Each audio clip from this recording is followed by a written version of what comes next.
प्रस्तुत वृत्तचित्र में बताई हुई दूसरे विश्व युद्ध की बातें पुस्तकें, टेक्स्ट बुक, इंटरनेट डेटा और अन्य दस्तावेजों पर आधारित है। ध्यान रहे, यहाँ हमारा उद्देश्य किसी भी घटना, व्यक्ति विशेष या किसी देश का समर्थन करने का या उसका विरोध करने का नहीं है, परंतु हमारा हेतु हमारे दर्शकों तक योग्य और पर्याप्त जानकारी पहुँचाना है। और आज हम बात करेंगे उस महायुद्ध की जिसकी घटनाओं ने दुनिया के हर पहलू को बदल के रख दिया, जो इतिहास का एक कलंक है और खुद अपने आप में एक इतिहास है, जिसके बारे में जानने के लिए दुनिया का हर इंसान उत्सुक रहता है। जी हाँ, आज हम बात करेंगे दूसरे विश्व युद्ध की। दूसरे विश्व युद्ध को ग्लोबल वॉर या टोटल वॉर भी कहा जाता है। ग्लोबल या टोटल वॉर इसलिए क्योंकि इस विश्व युद्ध में सिर्फ सैनिक ही नहीं बल्कि देश के आम आदमी भी शामिल थे। जब पहले वॉर होती थी तो सेनाएं आपस में लड़ती थी, लेकिन इस विश्व युद्ध में सामान्य जनता को भी टारगेट किया गया था। किसी भी देश ने अपने दुश्मन देशों में घुसकर आम जनता पर गोले बरसाए थे, उन पर बॉम्ब फेंके थे और उन पर मिसाइलें दागी थी। इसलिए इस विश्व युद्ध में कोई भी इंसान ऐसा नहीं था जिस पर जान का खतरा ना हो। इसी कारण इसे टोटल वॉर या ग्लोबल वॉर भी कहा जाता है। ये युद्ध 1939 से लेकर 1945 तक चला था और इस युद्ध में दो मेन पावर थे। एक था एक्सिस पावर, जिसमें Germany, Italy, Japan, Hungary, Romania और बुल्गारिया जैसे देश शामिल थे, जबकि दूसरी तरफ US, Britain, France, USSR, Australia, Brazil, Canada, China, Denmark, Greece, Netherland, New Zealand, Norway, Poland जैसे देश शामिल थे। यहाँ पर याद रहे कि इटली पहले विश्व युद्ध में एलियंस पावर में था, जबकि वह दूसरे विश्व युद्ध में एक्सिस पावर में शामिल हो गया था। दूसरे विश्व युद्ध में उस वक्त की पृथ्वी की जनसंख्या के 3% लोग मारे गए थे, करोड़ों लोग घायल हुए थे और अरबों की संपत्ति का नुकसान हुआ था। इस युद्ध ने समूचे विश्व को बदल के रख दिया और दुनिया की राजनीति, अर्थतंत्र, भूगोल, सामाजिकता और डिफेंस सब पहलू पर गहरा असर डाला। इतिहास गवाह है कि किसी भी घटना होने में उसके पीछे कोई न कोई कारण या वजह होती है। जब पहला विश्व युद्ध हुआ उसके पीछे भी 3 कारण थे। एक था यूरोप के देशों में भाषावाद और जातिवाद के नाम पर बढ़ चढ़कर बोल रही देशभक्ति। दूसरा कारण था यूरोप की महासत्ताओं ने खोजे हुए नए वेपन्स और नई टेक्नोलॉजी। और तीसरा कारण था यूरोप के देशों में आपस में एक दूसरे को बचाने के लिए हुई संधियां या समझौते। तो ये 3 मुख्य कारणों से पहला विश्व युद्ध हुआ था, जिसके बारे में हमने अपनी अगली डॉक्यूमेंट्री में विस्तार से चर्चा की थी। अगर आपने वो वीडियो नहीं देखा तो बाद में इस वीडियो के डिस्क्रिप्शन में दी हुई लिंक पे जाकर आप उसे देख सकते हैं। और अगर आप द नॉलेज पे नए हैं तो अभी इस चैनल को सब्सक्राइब कर लीजिए, ताकि बाद में आसानी से आप हमारे वीडियो ढूंढ सके और नए वीडियोस आपको मिलते रहे। दोस्तों, जैसे पहले विश्व युद्ध होने के पीछे कई कारण थे, वैसे दूसरे विश्व युद्ध होने के लिए सबसे बड़ा कारण था खुद पहला विश्व युद्ध। कहानी की शुरुआत होती है जर्मनी की एक मिलिट्री हॉस्पिटल से। वर्ष था 1918 और पिछले 4 सालों से प्रथम विश्व युद्ध चल रहा था। इस मिलिट्री हॉस्पिटल में युद्ध में घायल जर्मन सैनिकों को लाया जा रहा था, जिनका इलाज हो सके। घायल सैनिकों में से कई मर जाते थे तो कईयों की स्थिति अति गंभीर थी। ज्यादातर सैनिक ऐसे थे जो वापस युद्ध में नहीं जाना चाहते थे, लेकिन उनमें से 28 साल का एक सैनिक ऐसा था जिसका जज्बा इन सबसे अलग था। हॉस्पिटल के एक डॉक्टर एडमंड फॉस्टर ने मार्क किया कि 28 साल का यह सैनिक वापस युद्ध में जाने के लिए बेताब था और वो जर्मनी के लिए मरने के लिए भी तैयार था, लेकिन हार उसको स्वीकार नहीं थी। एडमंड उसके पास गए और पूछा, तुम युद्ध में जाने के लिए इतने बेताब क्यों हो? सैनिक ने बोला, मैं अपने देश के लिए लड़ना चाहता हूँ। आप मुझे ये बताएं कि मैं कितने समय में ठीक हो जाऊंगा। डॉक्टर ने बताया कि आपकी आंख अभी ब्लाइंड हो चुकी है। युद्ध में दुश्मनों ने छोड़े हुए गैस ने कई सैनिकों की आंख पर गहरा असर डाला है और वो अंधे हो चुके हैं। बदकिस्मती से आप उनमें से एक है। जर्मन सैनिक ने कहा, ये मुझे मंजूर नहीं, कुछ भी हो मैं किसी भी हाल में ठीक होना चाहता हूँ। तब डॉक्टर एडमंड ने कहा कि आपको अभी आपकी इच्छा शक्ति और मानसिक दृढ़ता ही ठीक कर सकती है। पता नहीं कैसे, लेकिन डॉक्टर के ये शब्द सैनिक के मन पर बहुत गहरा असर कर गए और अपनी मानसिक दृढ़ता तथा अड़ग मनोबल के कारण वो सैनिक कुछ ही महीनों में ठीक होकर मिलिट्री हॉस्पिटल से बाहर निकला। वैसे इस सैनिक का ठीक होना बहुत जरूरी था, क्योंकि भविष्य में जर्मनी को महासत्ता का रास्ता दिखाने के लिए वो खुद अपनी आंखों से देख सके, वो अत्यंत जरूरी था। क्योंकि जर्मनी के लिए मरने का जज्बा रखने वाला और मिलिट्री हॉस्पिटल से ठीक होकर निकला हुआ इस 28 साल के सैनिक का नाम था एडोल्फ हिटलर। हिटलर को प्रथम विश्व युद्ध के बाद वीरता के लिए कई मेडल भी मिले, लेकिन उसकी ये वीरता उसके काम न आई और उसके ठीक होकर बाहर आने के बाद उसे ये समाचार मिले कि जर्मनी प्रथम विश्व युद्ध बहुत ही बुरी तरह से हार चुका है और जर्मनी की ये हार उसे कतई मंजूर नहीं थी। इन सब चीजों का विस्तार से वर्णन हिटलर ने अपनी ऑटोबायोग्राफी माइन काम्फ यानी मेरा संघर्ष में किया हुआ है। इधर पहले विश्व युद्ध ने जर्मनी को तबाह कर दिया था और जर्मनी के आसपास के देशों ने जर्मनी का बहुत बड़ा भौगोलिक हिस्सा हथिया लिया था। खासकर ब्रिटेन और फ्रांस ने जर्मनी को घुटनों पर ला दिया था। प्रथम विश्व युद्ध की हार के बाद जर्मनी को 60 अरब डॉलर का आर्थिक नुकसान हुआ था, जो ब्रिटेन, फ्रांस और अमेरिका के टोटल नुकसान से भी ज्यादा था। जर्मन का पूरा अर्थतंत्र खत्म हो गया था। जर्मनी का सम्राट केजर भी कहीं जीते हुए देश उसे मौत के घाट न उतर दे, इस डर से गादी त्याग कर कर नीदरलैंड चला गया था और जर्मनी की प्रजा अब राम भरोसे थी। हालांकि जर्मनी में काम चलाऊ सरकार का गठन हुआ था, लेकिन उस सरकार ने भी बिना कोई शर्त अपनी हार स्वीकार कर ली थी। इसलिए फ्रांस, ब्रिटेन और अमेरिका के सामने अभी कोई दुश्मन ही नहीं था, तो युद्ध को अब आगे बढ़ाने का कोई कारण ही नहीं था। इसलिए फ्रांस, ब्रिटेन और अमेरिका जर्मन नई सरकार से ऑफिशियली शरणागति पत्र पर दस्तखत करवाना चाहते थे और उसके लिए दिन तय हुआ 11 नवंबर 1918। शरणागति पत्र के लिए फ्रांस के कैंपिंग नाम के जंगल विस्तार को पसंद किया गया था, जहां पर ट्रेन में बैठकर जर्मन अधिकारियों को दस्तखत करने थे और सामने अमेरिका, ब्रिटेन और फ्रांस के अधिकारी थे। उस समय अमेरिका ये चाहता था कि जर्मनी अपनी हार के दस्तखत कर ले और बात यहीं पर खत्म हो जाए, लेकिन ब्रिटेन और फ्रांस अलग ही मूड में थे। वो सिर्फ जर्मनी को हार के कागज पर दस्तखत करवाना नहीं चाहते थे, बल्कि जर्मनी को गंभीर सजा भी देना चाहते थे। खैर, अभी तो ब्रिटेन और फ्रांस के प्रतिनिधियों ने जर्मनी से हार के कागज पर दस्तखत करवा लिए, लेकिन उसे सजा देने का एक और टाइम फिक्स किया गया, जो था 28 जून 1919 और स्थल था पेरिस से 20 किलोमीटर दूर फ्रांस का दूसरे नंबर का ऐतिहासिक शहर वर्सेल्स। उस दिन वर्सेल्स शहर में लगभग आधी दुनिया के देशों के प्रतिनिधि मौजूद थे और यहाँ पर हुए इस करार को वर्सेल्स करार या वर्सेल्स संधि भी कहते हैं। इस वर्सेल्स करार के अंतर्गत लगभग आधे से ज्यादा जर्मनी का भाग जर्मनी के प्रतिनिधियों को बिना कोई शर्त उसके आसपास के देशों को दे देना पड़ा। फ्रांस और ब्रिटेन ने जर्मनी के नेचुरल रिसोर्सेज पर भी कब्जा कर लिया और जर्मन डिफेंस के सारे हथियार ले लिए गए। जर्मनी के पास मौजूद गोल्ड और वेल्थ पर भी कब्जा कर लिया गया। सिर्फ इतना ही नहीं, जर्मनी फिर से कभी युद्ध न लड़ पाए, इसलिए उसके सैन्य में सिर्फ 1 लाख ही सैनिक हो गए और शस्त्र भी उन सैनिकों के मुताबिक ही होने चाहिए, ऐसे दस्तखत करवाए गए। ज्यादा शस्त्र बनाने की और बड़े शस्त्रों का उत्पादन करने की जर्मनी को इजाजत नहीं थी और प्रथम विश्व युद्ध के भुगतान के तौर पर जर्मनी से 132 अरब डॉलर लिए गए, जिस युद्ध को जर्मनी ने शुरू ही नहीं किया था और उसमें जर्मनी का भी सबसे बड़ा नुकसान हुआ था। ऐसे देखा जाए तो वर्सेल्स में हुए ये करार न होकर खुलेआम हुई एक लूट थी, जो जर्मन प्रजा को मंजूर नहीं थी। भले ही जर्मन प्रजा उसके सामने विरोध न कर सके, लेकिन उनमें बहुत रोष और आक्रोश था। इधर हिटलर जब ठीक होकर बाहर निकला तो उसे जर्मनी की हार और वर्सेल्स करार के बारे में मालूम हुआ और उसके मन में भी जर्मन प्रजा की तरह दुश्मन देशों के लिए आक्रोश पनपने लगा। हिटलर को अपनी देश की ऐसी नकारा सरकार से नफरत थी, जो दुश्मन देशों के सामने देश का सम्मान भी नहीं बचा सकी। उसे बघेड़ू सम्राट केजर से भी नफरत थी, जो जर्मन प्रजा को उसके हाल पे छोड़ नीदरलैंड भाग गया था, और उसे यहूदियों से भी नफरत थी और खासकर कई जर्मन भी अपने देश की हुई इस अधोगति से परेशान थे। इसलिए हिटलर को मुद्दे मिल गए थे और उसने अपने ही जैसे कुछ जर्मन राष्ट्रवादियों का एक ग्रुप बनाया। धीरे धीरे ये ग्रुप बड़ा हुआ और हिटलर जैसी सोच रखने वाले और आम जनता भी उसके इस संगठन में शामिल हुए।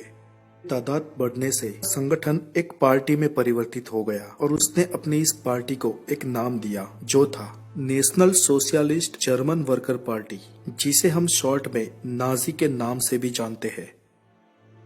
नाजियों ने अपने पक्ष का एक ध्वज भी तैयार करवाया जो लाल रंग का था और उसके बीच में एक सफेद गोलाकार बैकग्राउंड था और उसके ऊपर स्वस्तिक का निशान था। स्वस्तिक का निशान इसलिए क्योंकि हिटलर सहित सभी नाजी और जर्मन अपने आप को आर्य के वंशज मानते थे। हिटलर ने अपनी आत्मकथा माइन कैम्फ में भी आर्यवंशी के बारे में चर्चा की है। धीरे धीरे उसका नाजी पक्ष और बड़ा होता गया और भविष्य में हिटलर का नाजी पक्ष जर्मन सत्ता में आ जाए उसकी पूर्ण संभावना थी। लेकिन हिटलर सत्ता का भूखा था। उसने एक बड़ी गलती कर दी। उसने 1923 में बल का प्रयोग कर कुछ नाजी साथियों के साथ जर्मनी के म्यूनिक पर कब्जा कर दिया और उसके बाद वो बर्लिन पर कब्जा करने के लिए रवाना हुआ। लेकिन बर्लिन में पुलिस सरकार की वफादार थी और उनके सामने नाजियों की ये छोटी सेना नहीं टिक पाई और लगभग 17 नाजी सैनिक मारे गए।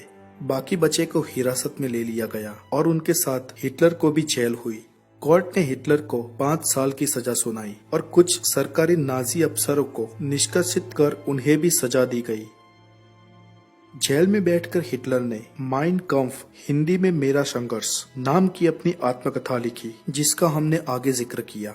मेरा संघर्ष में उसने जर्मनी पर हुए अत्याचार और दुश्मन देशों के रवैये के बारे में विस्तार से लिखा था। उसने ये भी लिखा कि अगर भविष्य में वो सत्ता प्राप्त करता है तो जर्मन प्रजा पर थोपे गए वर्सल्स करार का वो भंग करेगा और जर्मनी को फिर से महासत्ता की ऊंचाइयों पर ले जाएगा और जर्मन प्रजा को दुख और दर्द के इस दलदल से बाहर लाने की वचनबद्धता भी उस किताब में उसने दर्ज की थी। जर्मन्स को ये बात भा गई और प्रजा ने उसका खुलेआम समर्थन करना शुरू कर दिया। उस वक्त जर्मन सरकार को लगा कि हिटलर को अब ज्यादा देर तक हिरासत में रख पाना ठीक नहीं होगा, इसलिए उसकी 5 साल की सजा के बावजूद भी उसे महज 9 महीनों में छोड़ दिया गया। जब हिटलर बाहर आया तब उसकी नाजी पार्टी पर बैन लग चुका था, लेकिन हिटलर ने कोर्ट को और सरकार को ये भरोसा दिलवाया कि अब वो कोई भी गैर कानूनी काम नहीं करेगा और वो और उसका पक्ष कानून के दायरे में रहकर ही काम करेंगे। इस गारंटी के साथ हिटलर के नाजी पक्ष की पाबंदियां हटा दी गई और हिटलर को और एक एक्सटेंशन मिल गया। नाजी पक्ष की सारी पाबंदियां हटाने के बाद हिटलर ने सबसे पहला काम पक्ष को मजबूत करने का किया। उसने जोर शोर से नाजी का प्रचार करना शुरू कर दिया। उसके भड़काऊ भाषण और राष्ट्रवादी रवैये ने जर्मन प्रजा के दिलों पर गहरी असर की। 1932 में होने वाले चुनाव में नाजियों ने भाग लिया और हिटलर के चुनावी मुद्दे वही रहे जो उसने अपनी किताब माइन काम्फ में लिखा था कि दुश्मन देशों को सबक सिखाया जाएगा। उन्होंने हड़पे हुए जर्मन विस्तार वापस जर्मनी में विलीन कर दिए जाएंगे। जर्मनी अब और भुगतान नहीं देगा। जर्मन मिलिट्री और जर्मन जनता अब किसी भी बंदिशों में नहीं मानेगी। इन शॉर्ट, विवादित वर्सेल्स करार का भंग किया जाएगा। हिटलर और उसकी नाजी पार्टी इन मुद्दों पर चुनाव लड़े और 1932 के चुनाव परिणाम में हिटलर को 40% मत प्राप्त हुए। परिस्थिति स्पष्ट बहुमत वाली नहीं थी, लेकिन ये सच था कि हिटलर की नाजी पार्टी के बिना जर्मनी में अब सरकार नहीं बन सकती। जर्मन प्रमुख हिंडनबर्ग समझ गए कि नाजियों की सहायता के बिना जर्मनी में कोई भी पार्टी सरकार नहीं बना सकती। इसलिए उन्होंने हिटलर और कुछ नाजी पार्टी के लोगों को सरकार बनाने में सहयोग करने की और कैबिनेट में स्थान देने की ऑफर की। हिटलर ने ये कहते हुए ये ऑफर ठुकरा दी कि वो कैबिनेट मिनिस्टर नहीं बल्कि जर्मनी का प्रधानमंत्री या यूं कहिए कि चांसलर बनना चाहता है। हिंडनबर्ग को हठी मिजाजी और आप खुद शाही मानसिकता वाले हिटलर पे बिल्कुल ही भरोसा नहीं था, लेकिन फिर भी परिस्थिति की नजाकत समझते हुए वर्ष 1933 में हिटलर को जर्मनी का प्रधान या यूं कहिए कि चांसलर बना दिया गया। अब ये परिस्थिति थी कि हिंडनबर्ग एक प्रमुख के तौर पर सिर्फ बंधारण के सुप्रीमो थे, जबकि हिटलर के पास असली सत्ता थी और अब वो जर्मनी का सर्वे सर्वा था। हिटलर ने चांसलर बनने के कुछ ही समय के बाद जर्मनी के दूसरे राजकीय पक्षों को खत्म कर दिया। उसने अखबारों और मीडिया पे सेंसरशिप लगा दी। कोई भी अगर विरोध करे तो उसको गिरफ्तार कर देने का हुक्म दिया और नाजी पक्ष की सीक्रेट पुलिस को स्पेशल पावर दिए गए।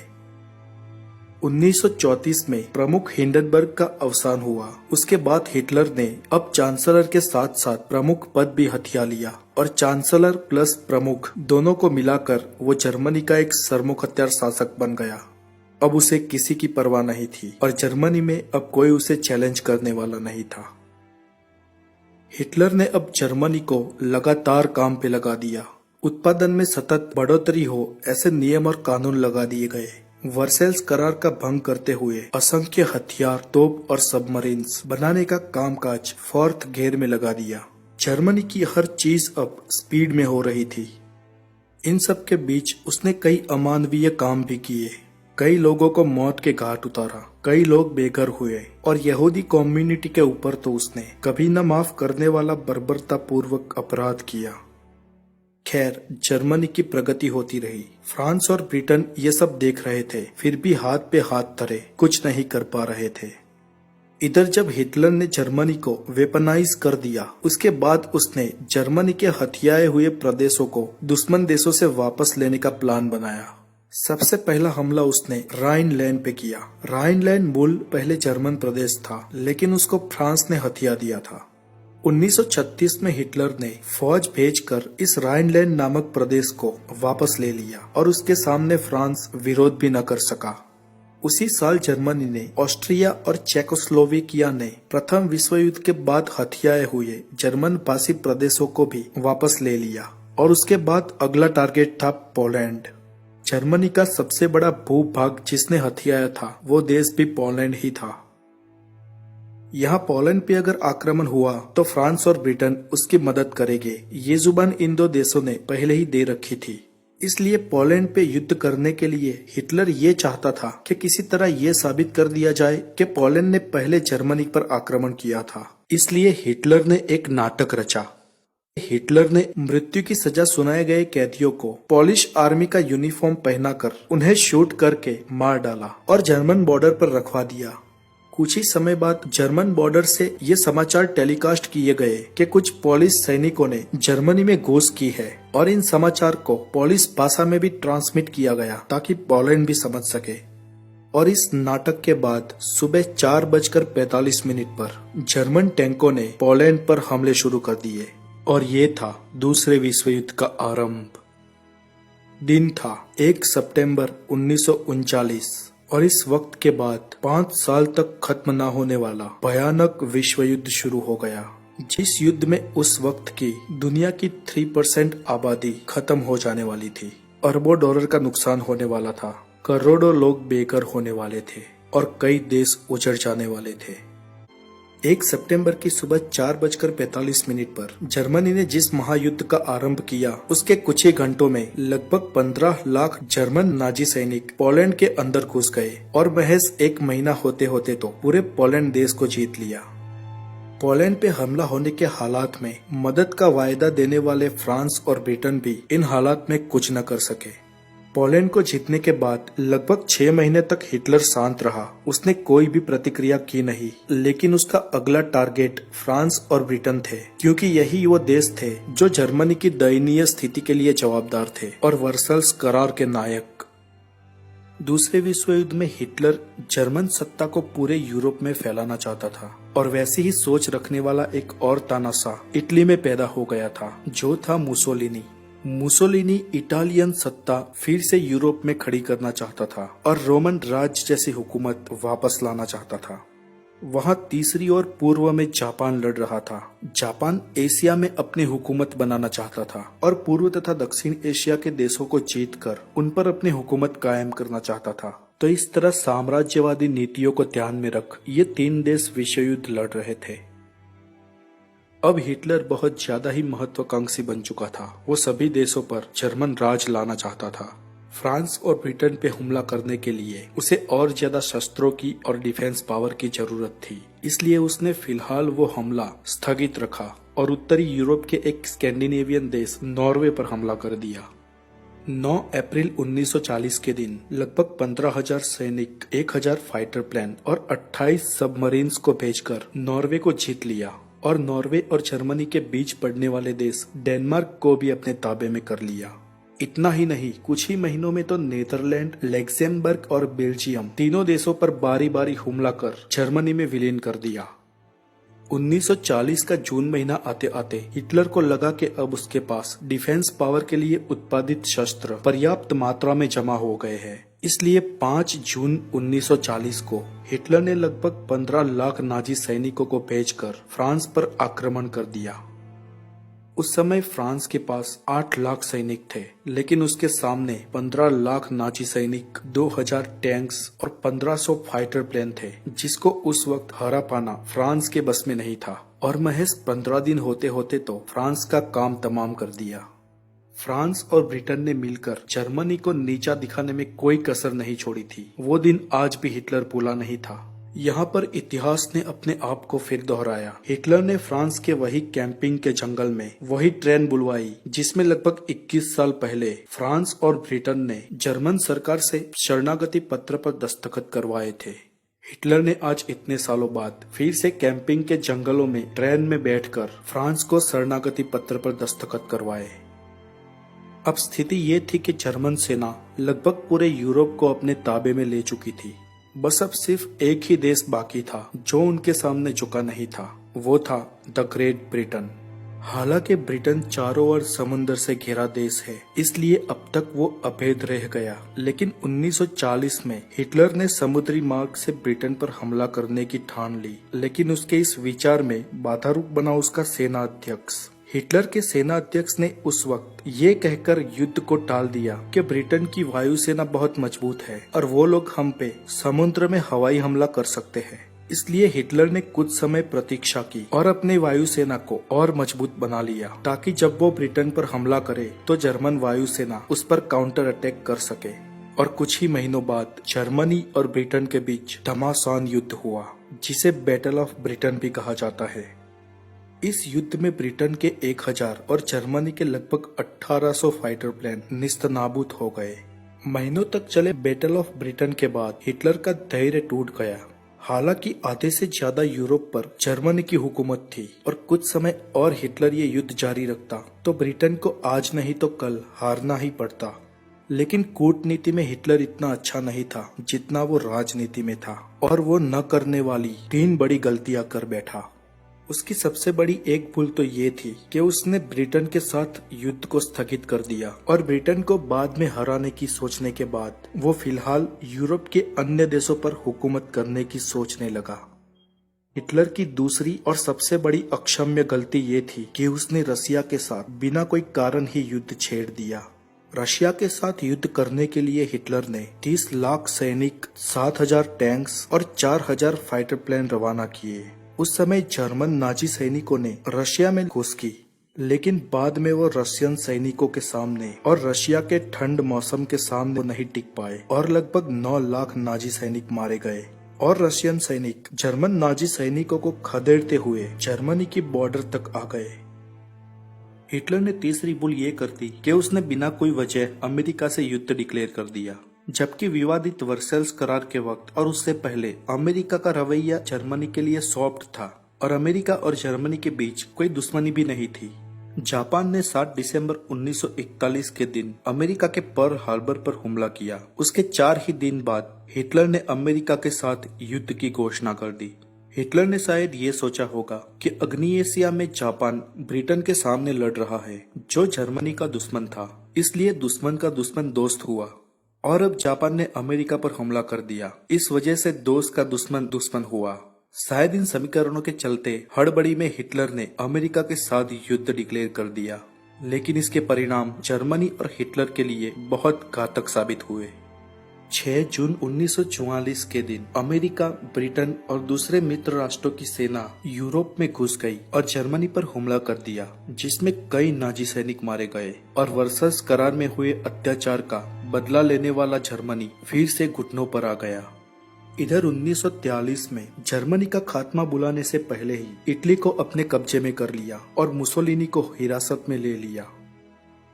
महीनों तक चले संग्राम में जर्मनी की पीछेहट हुई थी, क्योंकि एक और पश्चिम की तरफ से अमेरिका, ब्रिटेन और मित्र राष्ट्रों की सेनाएं जर्मनी पर हल्ला बोल रही थी, जबकि दूसरी ओर पूर्व की तरफ रशिया की सेना राजधानी बर्लिन की ओर बढ़ रही थी।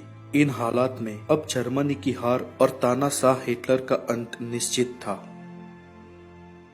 हिटलर के अपने अंतिम दिन बर्लिन के सचिवालय के नीचे बने फ्यूरर बंकर कहे जाने वाले अपने आवास स्थान में गुजारे। फ्यूरर नाम की ये बंकर थी तो बहुत मजबूत, लेकिन बर्लिन पर हो रहे तोप के गोलों ने बंकर की नींव और उसकी छत को हिला दिया था। हिटलर को अब अपना अंत करीब लग रहा था। उसने कुछ सर्वोच्च नाजी अफसरों को और अपने करीबी लोगों को बुलाया, जिनमें उस वक्त उसके साथ 26 लश्करी अफसर और 31 चौकीदार थे। रशियन का जो रिपोर्ट दस्तावेजों में दर्ज है, उस रिपोर्ट के अनुसार हिटलर ने अपने करीबी लोगों से कहा कि मुझे किसी भी हाल में दुश्मनों के हाथ पकड़े नहीं जाना है। वो एक एक अफसरों को मिला, लेकिन ज्यादा कुछ बातचीत नहीं की। अब सब समझ गए थे कि आगे क्या होने वाला है। दूसरे दिन थी तारीख 30 अप्रैल 1945। हिटलर के जीवन का ये आखिरी दिन था। दोपहर को ईवा ब्राउन के साथ उसने लंच किया। लगभग 2 बजे के बाद भोजन समाप्त करते हुए वो दोनों एक कमरे में गए, जिसके बाहर एक चौकीदार स्टैंड अप पोजीशन में पहरा दे रहा था। कुछ समय बाद बंकर के उस कमरे में ईवा ब्राउन ने साइनाइड की गोली खा ली और हिटलर ने वॉल्थर ब्रांड की अपनी ऑटोमेटिक पिस्तौल से खुद को गोली मारकर आत्महत्या कर दी। और इसी के साथ तानाशाह हिटलर के चैप्टर का अंत हो गया। हालांकि हिटलर की मौत के बारे में ये सर्वमान्य रिपोर्ट के अनुसार घटित हुई घटनाओं का ब्यौरा है, लेकिन हिटलर की मौत को आज भी एक मिस्ट्री माना जाता है और उसके विषय में कई अलग अलग रिपोर्ट अलग अलग घटनाओं का जिक्र करती है। सच्चाई आखिर जो भी हो, लेकिन उस वक्त हिटलर का अंत हो गया था और जर्मनी की पराजय। इधर हिटलर की मौत और जर्मनी की हार के बाद यूरोप में तो लगभग दूसरा विश्व युद्ध खत्म हो गया, लेकिन एशिया में जापान अभी भी युद्ध लड़ रहा था। जापान ने मित्र देशों के नाक में दम कर रखा था। उसने अमेरिका का भी काफी नुकसान किया और कई अमेरिकन तथा चाइनीज टापुओं को जीत लिया। जापान उस वक्त इतना फॉर्म में चल रहा था कि वो हार मानने के लिए तैयार नहीं था और यहाँ पर मित्र देश उसे हराकर किसी भी तरह युद्ध को खत्म करना चाहते थे। इसलिए अमेरिका ने 6 अगस्त और 9 अगस्त 1945 2 दिन एक एक करके जापान के हिरोशिमा और नागासाकी पर एटॉमिक बॉम्ब से हमला किया, जिसमें हजारों जापानी निर्दोष लोग मारे गए और उसके साथ ही दूसरे विश्व युद्ध का अंत हो गया। लेकिन यहाँ पर सवाल ये है कि अमेरिका कई और तरीकों से भी जापान पे हमला कर उसे कंट्रोल में कर सकता था, तो आखिर इतने भयानक एटॉमिक हमला करने की जरूरत क्या थी? इसके ऊपर अमेरिका की भी अपनी सफाई है, अपने जवाब है। खैर, दूसरे विश्व युद्ध का अंत चाहे जैसे भी हुआ, बहुत ही बुरा हुआ। इतने खतरनाक युद्धों के बाद आखिरकार दुनिया को कुछ प्राप्त नहीं हुआ। इस विश्व युद्ध के बाद अमेरिका और यूएसएसआर का ठंडा विग्रह शुरू हुआ। इस कोल्ड वॉर में तीसरे विश्व युद्ध के संकेत भी दिखाई दे रहे थे, लेकिन सुखद बात ये रही कि 1991 आते आते कोल्ड वॉर खत्म हो गया और दुनिया ने चैन की सांस ली। परंतु इस कोल्ड वॉर के चलते अमेरिका और रशिया ने हजारों न्यूक्लियर वेपन्स खड़े कर दिए और न्यूक्लियर से भी घातक हथियारों का उत्पादन किया। और न सिर्फ इन 2 देशों ने, बल्कि कई और देशों ने भी अपने आप को एडवांस और वेपनाइज कर दिया। अगर आपको ये डॉक्यूमेंट्री अच्छी लगी हो तो लाइक जरूर कीजिएगा और द नॉलेज के साथ कनेक्टेड रहने के लिए आप हमारे चैनल द नॉलेज को सब्सक्राइब जरूर करें। आगे फिर मुलाकात होगी, तब तक के लिए खुश रहिए। Take care. नमस्कार दोस्तों, द नॉलेज में आपका स्वागत है। मैं हूँ हितेश गिरी गोसाई।